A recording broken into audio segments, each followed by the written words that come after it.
La Lega ricomincia da Vicenza. Villa Bonin riapre le sale del Parlamento della Padania. È il segnale decisivo che il Carroccio passa all'opposizione e valuterà caso per caso i provvedimenti portati dal governo a Montecitorio.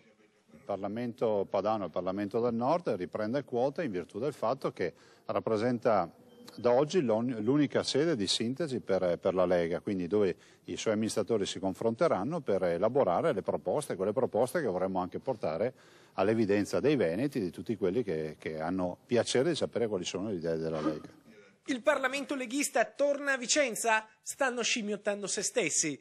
Parole al vetriolo quelle di Federico Ginato, segretario vicentino del Partito Democratico, che dà la stoccata.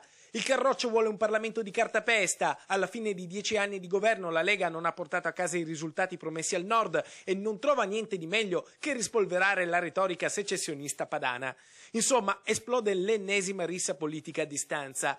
Il Parlamento della Padania, nato nel 1997, ogni 5 anni elegge i rappresentanti dei partiti e il primo ministro della Padania. Attualmente il presidente è Roberto Maroni. Il Parlamento vicentino, chiuso quando il Carroccio governa, riapre quando passa all'opposizione, come oggi col governo Monti. Villa Bonin è un ritorno al passato.